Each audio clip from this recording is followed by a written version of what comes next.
Hello दोस्तों, आप सब कैसे हैं? चलिए हम लोग स्टार्ट करते हैं। जो हमारी ज्योग्राफी की सीरीज चल रही है, इसका पार्ट नंबर 5। अभी तक हम लोग 4 पार्ट देख चुके हैं। जिन लोगों ने नहीं देखे हैं वो लोग जा करके देख सकते हैं। देखिए, आज का लेक्चर है काफ़ी इंपॉर्टेंट है। आज हम लोग देखेंगे रॉक साइकिल के बारे में।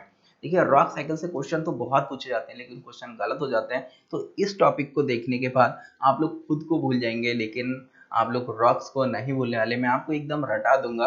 ओके। और इतने सारे फैक्ट आपको याद करा दूंगा कि आप लोग कहेंगे कि सर अब बहुत करिए, बहुत हो गया। और आपको मैं एक कॉन्सेप्ट, जैसे मैं एक स्टोरी के फॉर्म में आपको पढ़ाता हूँ, तो इसको भी मैं एक स्टोरी के फॉर्म में पढ़ाऊंगा, तो कम पढ़ के भी हम ज़्यादा आउटपुट दे पाएंगे। और एकदम स्टोरी के फॉर्म में आपको सब कुछ कनेक्ट होकर के याद हो जाएगा कि ऐसे कुछ भी रटने की ज़रूरत नहीं पड़ेगी। ओके। और देखिए, मैं सभी लेक्चर में कुछ नया बताता हूँ। इसमें आपको बहुत ही इंटरेस्टिंग चीज़ पता चलेगी। जैसे जो आप लोग जानते हैं ना, भगवान राम है, जब वो लंका जा रहे थे तो बीच में एक पुल बनाया था उन्होंने। और पुल किससे बनाया था? पत्थरों से।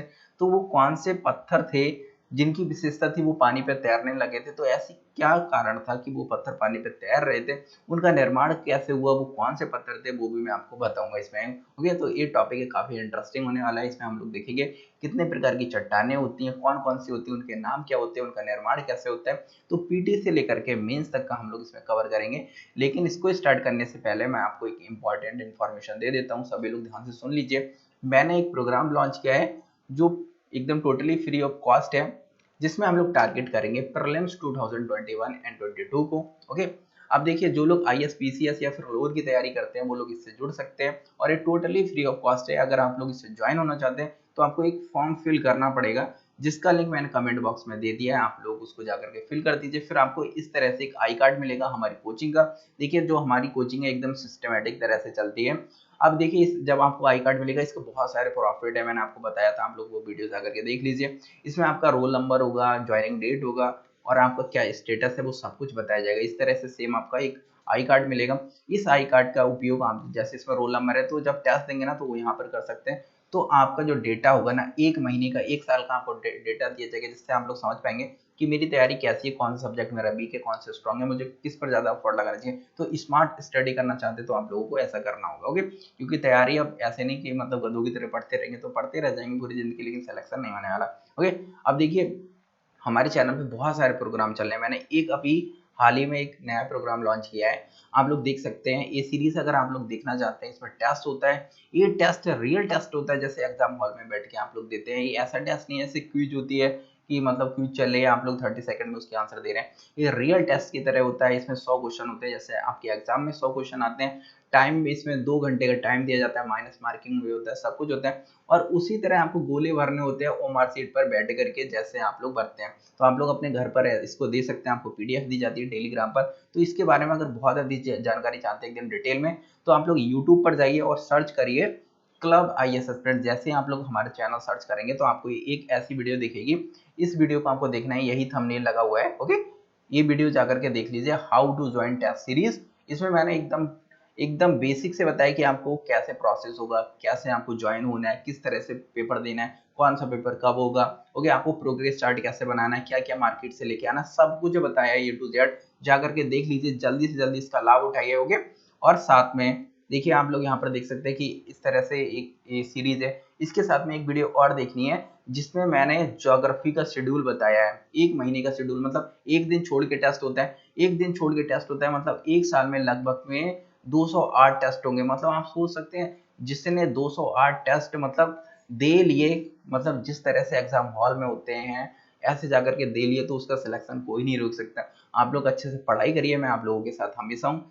और एक और महत्वपूर्ण सूचना, आप लोग अगर अनअकैडमी पर कोई भी सब्सक्रिप्शन लेना चाहते हैं, क्योंकि आप लोगों को फ्री चीजें तो पसंद नहीं आती, तो अब मैं वहां पर भी अब जाने वाला हूँ अनअकैडमी पे। तो अगर आप लोग वहां पर कोई भी सब्सक्रिप्शन लेते हैं, मतलब वहां पर तो काफी हाई फीस है, तो आप लोग मेरा कोड यूज कर सकते हैं, क्लब आईएएस एस्पिरेंट।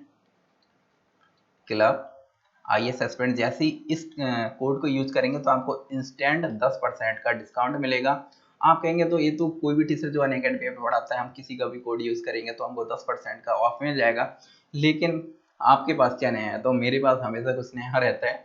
मैं आपको 10% का और एक्स्ट्रा आपको डिस्काउंट दूंगा, जो मेरे इधर से होगा, मतलब मैं दूंगा। आप लोग जाइए, जब मेरा कोड यूज करें ना, तो एक स्क्रीनशॉट ले लीजिए और वो स्क्रीनशॉट मुझे दे दीजिए। मेरे पास मैसेज आ जाएगा कि हाँ, आपने मेरे कोड से लिया है, तो 10% का मैं आपको दे दूंगा। देखिए, हर कोई जब कोड किसी का यूज करता है ना, तो उसको थोड़ा सा प्रॉफिट होता है। मैं प्रॉफिट नहीं लेना चाहता। आप लोग अच्छे से पढ़ाई करिए। देखिए पैसों की बहुत समस्या आती है, इसीलिए मैं सब कुछ फ्री ऑफ कॉस्ट चलाता हूँ। देखिए जो टेस्ट चल रहा है ना, फ्री ऑफ कॉस्ट चल रहा है। मैं कोचिंग चला रहा हूँ, फ्री ऑफ कॉस्ट चला रहा हूँ। लेकिन आप लोग पार्टिसिपेट जब नहीं कर रहे थे स्टार्टिंग में, तो मैं वहाँ अनअकैडमी में चला गया था। ओके, तो कोई बात नहीं, वहाँ भी चलेगा, यहाँ भी चलेगा, यहाँ का भी प्रोग्राम बंद नहीं होने वाला, क्योंकि आप लोग अब डेडिकेटेड हो गए। और जिन लोगों को आई कार्ड अभी तक नहीं मिला है, वो लोग मुझे मैसेज कर दे। वैसे सभी लोगों ने, जिन जिन लोगों ने फॉर्म भर दिया है, मैंने टेलीग्राम पर उनके आई कार्ड सेंड कर दिए, जाकर के डाउनलोड कर सकते हैं। अगर नहीं मिलता है तो आप लोग मुझे मैसेज कर दीजिए। अगर आपको इसका लिंक नहीं मिलता है जो एडमिशन फॉर्म है, तो आप लोग मैसेज कर दीजिए, मैं आपको सेंड कर दूंगा। ओके, तो परेशान होने की कोई जरूरत नहीं, ज्यादा टाइम बर्बाद मत करिए, एकदम मुझे मैसेज कर दीजिए, मैं आपको सेंड कर दिया करूंगा। आप लोग व्हाट्सएप पे जाइए, जो मेरा व्हाट्सएप में आपको क्या कहते हैं, नीचे जाएंगे, मैं कमेंट बॉक्स में उसका लिंक दे दूंगा, वहां पर जाइए। हमारा बूट काम करता है, मतलब आपको एडमिशन फॉर्म चाहिए, एडमिशन फॉर्म डाल दीजिए। ज्योग्राफी की सीरीज चाहिए, ज्योग्राफी कोई भी नोट चाहिए, जैसे एम लक्ष्मीकांत की आपको बुक चाहिए, तो वहां पर जाकर के एम लक्ष्मीकांत लिखेंगे ना, वैसे पीडीएफ आपको मिल जाएगी। ओके, तो हमारा वहां पर बूट काम करता है, तो आप लोग वहां से सब कुछ ले सकते हैं। देखिए हमारी जो सीरीज चल रही है फिजिकल ज्योग्राफी, ये फिजिकल ज्योग्राफी जो हमारी सीरीज चले, इसको हिंदी में भौतिक भूगोल या फिर आप इसे अन्य नामों से भी जानते होंगे, जैसे कि बर्ड ज्योग्राफी, इसको हम लोग अभी देख रहे हैं। ओके, इसमें हमारा जो टॉपिक चल रहा है वो जियोमॉर्फोलॉजी, जिसको हिंदी में भू आकृति विज्ञान बोलते हैं, इसको हम लोग देख रहे हैं। इसी के अंदर एक छोटा सा टॉपिक दिया रखे हैं रॉक साइकिल, जिसे आज हम लोग कवर करेंगे, काफी इंपॉर्टेंट है। चलिए हम लोग स्टार्ट करते हैं, आज का टॉपिक काफी इंपॉर्टेंट है इसको, तो पहले मैं इसको थोड़ा सा क्लियर कर देता हूँ। चलिए हम लोग स्टार्ट करते हैं। रॉक साइकिल दो शब्दों से मिलकर बना है, एक रॉक दूसरा साइकिल। तो रॉक का मतलब होता है पत्थर या फिर चट्टान, साइकिल का मतलब होता है चक्र। ओके, तो पहले हम लोग देख लेते हैं भैया किसका चक्र है, किसका मतलब साइकिल है। तो रॉक साइकिल से मतलब पत्थरों का एक चक्र होगा, जिसको हमने नाम दिया है रॉक साइकिल। हम लोग देखते हैं रॉक साइकिल क्या है। देखिए सबसे पहले चट्टानों का निर्माण कैसे होता है। देखिए ज्वालामुखी है, आपको यहाँ पर बॉल कैनो दिख रहे हैं, बॉल कैनो के अंदर आपको यहाँ पर मैग्मा दिख रहे हैं। अब कुछ लोग मैग्मा को लावा के नाम से जानते होंगे, तो मैग्मा लावा है, वो दोनों एक ही चीज है, लेकिन इसमें छोटा सा एक बेसिक डिफरेंस भी होता है। जब मैं आपको ज्वालामुखी पढ़ा रहा हूँ, वोल्केनिज्म पढ़ा रहा हूँ, वहां पर मैं आपको बताऊंगा लावा मैग्मा में क्या अंतर होता है, सब कुछ जानेंगे। लेकिन अभी हमारा टॉपिक क्या है, रॉक हमारा टॉपिक है, चट्टान हमारा टॉपिक है। तो अपने टॉपिक से भटकना नहीं है, वरना क्वेश्चन इसीलिए गलत हो जाता है। अब आप लोग वोल्केनो पर पहुंचेंगे, लावा मैग्मा पहुंचेंगे, लावा और मैग्मा भूल जाइए। मैं यहाँ पर मैग्मा शब्द या लावा शब्द का उपयोग कर रहा हूँ, इस पे फोकस करिए। देखिए अब ये मैग्मा है, जब ये मैग्मा ठंडा होता है, जब ठंडा होगा तो ये ठोस होगा, जब ठोस होगा तो चट्टान की तरह हो जाएगा ये मैग्मा। तो जिससे इस मैग्मा के ठंडे होने से जिस भी चट्टान का निर्माण होगा, उसे हम इग्नियस रॉक बोलते हैं। अब देखिए इस मैग्मा के ठंडे होने से सर्वप्रथम जिस रॉक का निर्माण हुआ, उसे इग्नियस रॉक बोलते हैं, और फर्स्ट टाइम हुआ, इसीलिए इसे दूसरे नाम से भी जानते हैं प्राइमरी रॉक, मतलब प्राथमिक चट्टान। प्राथमिक चट्टान क्यों, सबसे पहले इसी चट्टान का निर्माण हुआ। तो इस तरह से पूछा जाता है कि प्राथमिक चट्टान किसे कहते हैं, इग्नियस रॉक और सेडिमेंट्री मेटामॉर्फिक। तो आपको ध्यान रखना है, इग्नियस रॉक को प्राथमिक चट्टान या फिर प्राइमरी रॉक्स बोलते हैं। अब आप कहेंगे इतना सर बेसिक हम वो क्यों पढ़ा रहे हैं, अब आप लोग स्किप कर जाते हैं ना, तभी आप लोगों को कनेक्टिविटी नहीं बनती है। मैं देखिए आपको एकदम एलकेजी से समझिए, एलकेजी से स्टार्ट करता हूँ और आपको मेंस तक, मतलब आपको ग्रेजुएशन पोस्ट ग्रेजुएशन तक ले जाऊंगा। देखिए इसमें इतने आपको फैक्ट पता चलेंगे ना, आप कहेंगे सर अभी बहुत ज्यादा हाई हो गया। आप लोग जो बुक पढ़ेंगे ना, उसमें भी इतना कंटेंट आपको एक साथ कहीं देखने को नहीं मिलेगा। ओके, अब देखिए एक चट्टान का निर्माण हो गया, जब ये लावा था, मैग्मा था, ये ठंडा हुआ, तब एक चट्टान, ठोस चट्टान का निर्माण हो गया। अब ये ठोस चट्टान का निर्माण हुआ, अब इसमें टूट फूट की प्रक्रिया प्रारंभ हुई, जिसको हम सेडिमेंट बोलते हैं। अब हम लोग यहाँ पर सेडिमेंट हम लोग कवर नहीं कर रहे हैं। जब मैं आपको सेडिमेंटेशन या फिर अनाच्छादन की प्रक्रिया पढ़ा रहा हूँ ना, तो उसमें बहुत लंबा वो चैप्टर है, उसको हम बहुत अच्छे से पढ़ेंगे। ओके, तो यहाँ पर इतना समझ लीजिए, ये चट्टान थी, ये छोटे छोटे टुकड़ों में टूट गई, और छोटे छोटे टुकड़ों में टूट करके ये छोटे छोटे कण हो गए, धूल कण बन गए, जिसे हमने सेडिमेंट या फिर हिंदी में अवसाद का नाम दे दिया। अब देखिए इसको याद करेंगे कैसे। अब देखिए एक चट्टान थी, मतलब एक पत्थर था, वो अपने हथौड़ी से तोड़ दिया, जो तोड़ा तो वो छोटे भागों में टूट गया ना, जो छोटे भागों में टूट गया उसी को सेडिमेंट बोल देते हैं, मतलब अवसाद बोल देते हैं। यही अवसाद अब कहीं जाएंगे, डिपॉजिट होंगे, मतलब जाकर के एक जगह जाकर के इकट्ठे हो जाएंगे। इकट्ठे होंगे तो बहुत बहुत लंबा समय होता है, ये प्रोसेस होता है, एक दिन, एक महीने, एक साल, 2 साल, 10 साल का नहीं होता है, बल्कि सैकड़ों साल में ये प्रोसेस चलता है। ओके, तब ये क्या होगा, हल्के हल्के सेडिमेंट होंगे, एक जगह जाकर के इकट्ठे होते जाएंगे। इकट्ठे होने के बाद अब क्या होगा, इनमें सेडिमेंटेशन की प्रक्रिया प्रारंभ होगी, जिनको हम कंकरीकरण की प्रक्रिया इंग्लिश में बोल सकते हैं। कंकरीकरण की प्रक्रिया होगी तभी सेडिमेंट्री रॉक मतलब अपसादी चट्टान का निर्माण होगा, अदरवाइज अपसादी चट्टान का निर्माण नहीं होगा। मतलब अभी क्या है, अभी तो ये धूल कण के समान है, मतलब ये असंगठित है ना, संगठित होगा, संगठित होने की प्रक्रिया कोई कंकरीकरण की प्रक्रिया या फिर सेडिमेंटेशन बोलते हैं। ओके, जब ये अपसादीकरण की प्रक्रिया होगी ना तब ये क्या हो जाएगा, ठोस हो जाएगा ना। जैसे बहुत सारी धूल कण है, उसमें आप पानी डाल दीजिए, उसको थोड़ा ठोक दीजिए, दबा दीजिए, तब क्या हो जाएगा, वो चीज ठोस हो जाती है ना। तो इसी तरह से ये नेचुरल प्रोसेस चल रहा है, इसलिए इसमें बहुत समय लग रहा है। ओके, तब एक हमें ठोस चट्टान प्राप्त होगी, इसी को सेडिमेंट्री रॉक इंग्लिश में बोलते हैं और हिंदी में इसको बोलते हैं अपसादी चट्टान। भैया सेडिमेंट्री रॉक क्यों बोलते हैं, क्योंकि सेडिमेंट मतलब अपसाद, सेडिमेंट से एक चट्टान का निर्माण हो गया, इसीलिए हमने इसको सेडिमेंट्री रॉक बोल दिया। हिंदी में जो सेडिमेंट होते हैं इसको अवसाद बोलते हैं। क्या बोलते हैं, अवसाद बोलते हैं। अब अवसादों से एक रॉक मतलब एक चट्टान का निर्माण हुआ, इसीलिए हिंदी में इसको अवसादी चट्टान बोल दिया। एकदम कंफ्यूज नहीं होना है, ऐसे स्टोरी के फॉर्म में पढ़िए, देखिए सब कुछ। अब देखिए मानते हैं यही चट्टान है, ओके, यही चट्टान जो अवसादी चट्टान है, इसमें क्या हुआ, प्रेशर बढ़ गया, साथ में टेम्परेचर भी बढ़ गया। ध्यान रखिए, ये भी आपको ध्यान रखना है, प्रेशर और टेम्परेचर किस में बढ़ रहा है, इसमें आप लोग केवल टेम्परेचर बढ़ा देंगे, प्रेशर कम कर देंगे तो गलत हो जाएगा। ओके, आपको ध्यान रखना है, जब मेटामॉर्फिक रॉक जिसको बोलते हैं कायांतरित चट्टान, जब कायांतरित चट्टान का निर्माण होता है तो आपको ध्यान रखना है कि प्रेशर भी बढ़ता है और टेम्परेचर भी बढ़ता है, तब जिस चट्टान का निर्माण होता है तब उसे हम मेटामॉर्फिक रॉक बोलते हैं। ओके, देखिए ए भी ठोस है, ए भी ठोस है, बस इसमें क्या होता है, कुछ भौतिक और रासायनिक परिवर्तन आ जाते हैं। किस कारण, तापमान और जो तापमान और दाब है, दाब और ताप में वृद्धि होने के कारण जो ये चट्टान थी, सेडिमेंटल रॉक थी, इसमें कुछ रासायनिक परिवर्तन आ जाते हैं। जब रासायनिक परिवर्तन आ जाते हैं तो इस अवस्था को हम मेटामॉर्फिक रॉक बोलते हैं और हिंदी में इसको कायांतरित चट्टान बोलते हैं। कायांतरित चट्टान या फिर इसको दूसरी भाषा में रूपांतरित चट्टान भी बोलते हैं। रूपांतरित मतलब आप समझ गए, रूप परिवर्तित कर रही है, क्या कर रही है, एक चट्टान है वो दूसरे रूप में चली जा रही है, इसीलिए इसको रूपांतरित चट्टान या फिर कायांतरित चट्टान का नाम दिया गया। ओके, तो आप लोग समझ गए, यानी कि दोबारा से सेडिमेंट्री रॉक पहले टूटी फूटी नहीं, बल्कि ये रॉक थी और फिर ये क्या हो गई, दूसरी रॉक में परिवर्तित हो गई, इसीलिए इसको कायांतरित चट्टान या फिर रूपांतरित चट्टान बोल दिया। रूपांतरित मतलब एक से दूसरे रूप में परिवर्तित हो गई, इसीलिए इसको हम लोगों ने बहुत सिंपल नाम दे दिया, बहुत सरल है। अब देखिए, ये इग्नियस रॉक थी ना, ये भी डायरेक्ट मेटामॉर्फिक रॉक में परिवर्तित हो सकती थी अगर इसका प्रेशर बढ़ जाए या फिर इसका टेम्परेचर, सॉरी प्रेशर और टेम्परेचर दोनों बढ़ जाए, तो ये इग्नियस रॉक है ना, ये मेटामॉर्फिक में कन्वर्ट हो सकती थी। लेकिन जब ये कन्वर्ट होती तब इसमें सेडिमेंटेशन की प्रक्रिया नहीं होनी चाहिए थी। ओके, तो यानी कि ये टूटी फूटी नहीं, बिना टूटे फूटे, देखिए मैं यहाँ पर थोड़ा क्लियर कर देता हूँ, फिर आप लोगों को बहुत अच्छे से समझ में आ जाएगा। थोड़ा आज कंप्यूटर लैग कर रहा है, पता नहीं क्लियर क्यों नहीं हो रहा है। अरे यार, हो गया।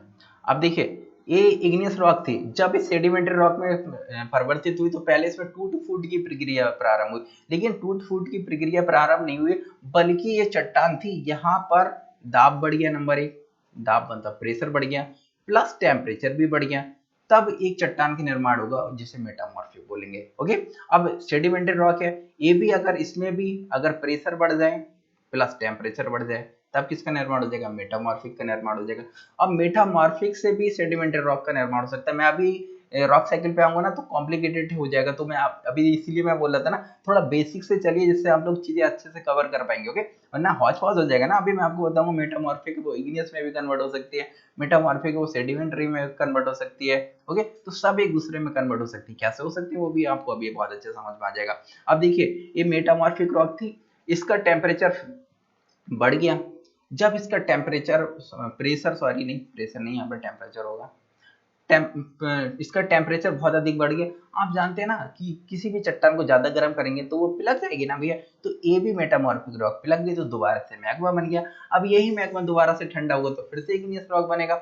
इग्नियस रॉक में टूट फूट की प्रक्रिया प्रारंभ होगी, फिर उससे सेडिमेंट्री रॉक बनेगी, सेडिमेंट्री रॉक फिर से वो मेटामॉर्फिक में कन्वर्ट हो सकती है, मेटामॉर्फिक में अगर तापमान बढ़ गया तो वो मैग्मा फिर से कन्वर्ट हो सकती है। तो ये क्या बन गया, इस तरह से एक साइकिल बन गया ना, एक चक्र बन गया ना, इसीलिए इसको रॉक साइकिल का नाम दे दिया गया। तो कोई भी रॉकेट साइंस नहीं है। तो चलिए पहले हम आते हैं इग्नियस रॉक के बारे में देखते हैं, और इतने सारे फैक्ट आज आपको बताएंगे कि आप कहेंगे सर आप बस करिए। ओके, कंप्यूटर थोड़ा सा आज मेरा लैग कर रहा है, देखिए क्लियर नहीं हो रहा है ये, कोई बात नहीं। चलिए हम लोग पहले देखते हैं इग्नियस रॉक यानी कि अग्निय चट्टान के बारे में। तो अग्निय चट्टान की अगर हम बात करें तो इसका निर्माण कैसे होता है, मैंने अभी आपको बताया था, चलिए फिर से एक बार देख लीजिए। ओके, जैसे ज्वालामुखी है, ज्वालामुखी के नीचे आप लोग देख सकते हैं बहुत सारा यहाँ पर क्या है, मैग्मा है।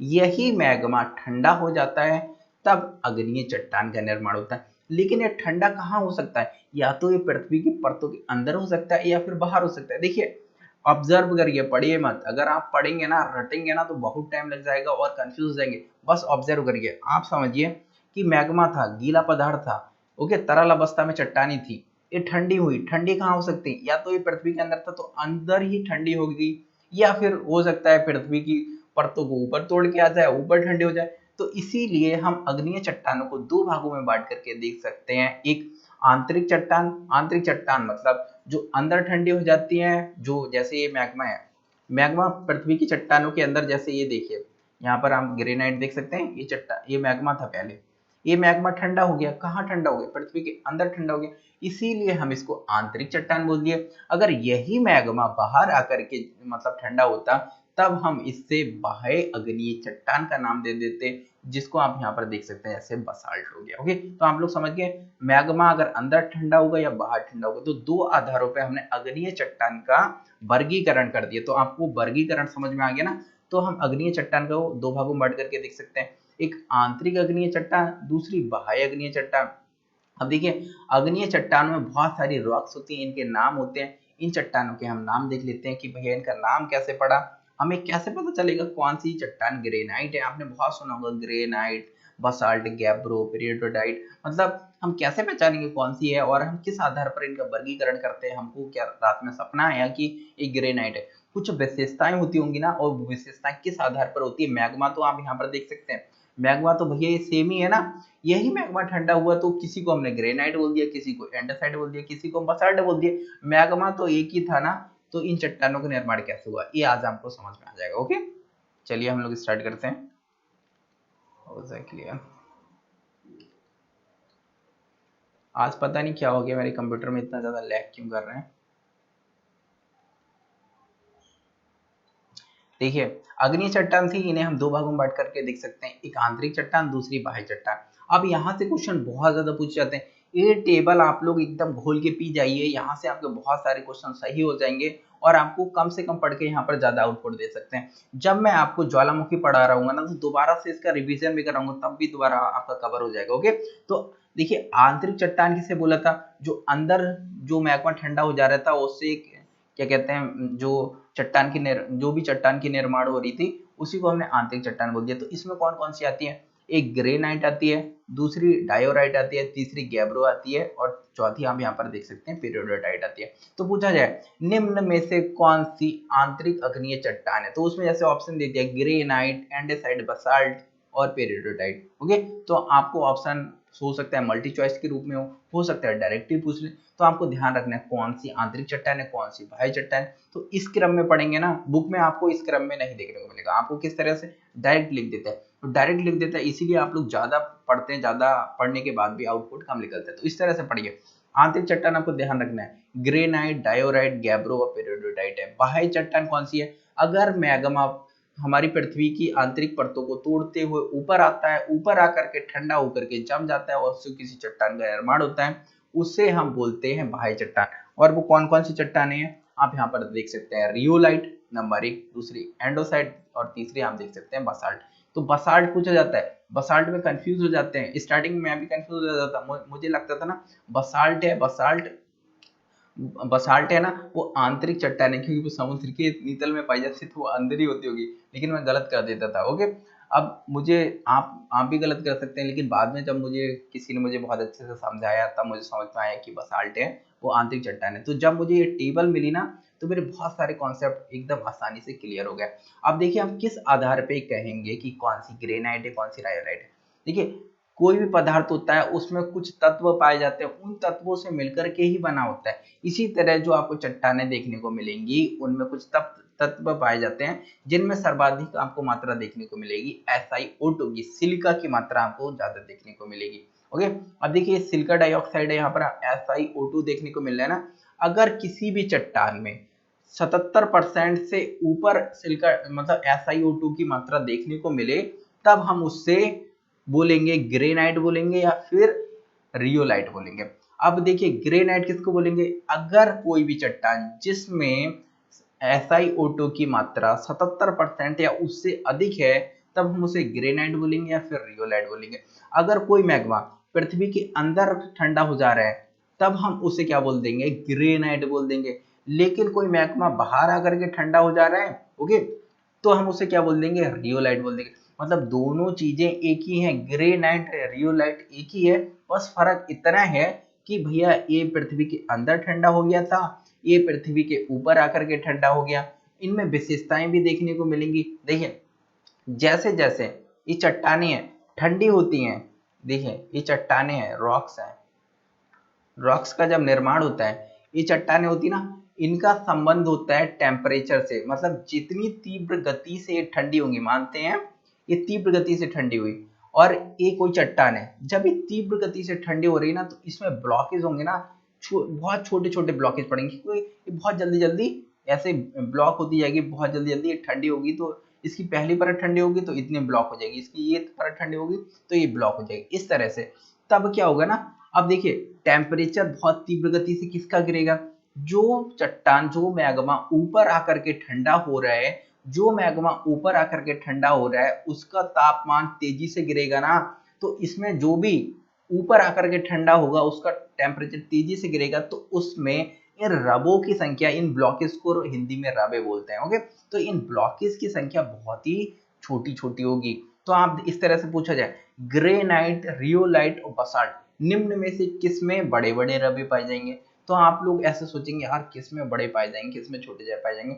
लेकिन आपको एक बार समझ में आ गया कि सर ने बताया था कि जो आंतरिक चट्टान और बाह्य चट्टान है, तो बाह्य चट्टान होते हैं उनमें तापमान तापमान तेजी से गिरता है, जिनमें तापमान तेजी से गिरता है उनमें ब्लॉकेज छोटे छोटे पड़ते हैं, यानी उनमें रबों का साइज होगा छोटा होगा। तो आप लोग आराम से बता सकते हैं ग्रेनाइट है भैया, इसमें रबों का साइज थोड़ा बड़ा होगा। रबों का साइज बड़ा क्यों होगा, क्योंकि ये आंतरिक चट्टान है, इधर की ये क्या है, बाह्य चट्टान है, ओके।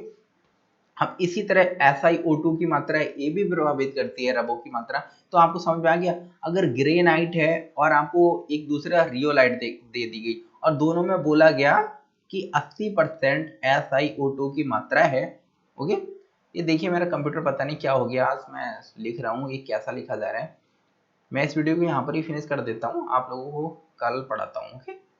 लगता है कुछ प्रॉब्लम आ गई है इसमें, मैं देखता हूँ क्या प्रॉब्लम है।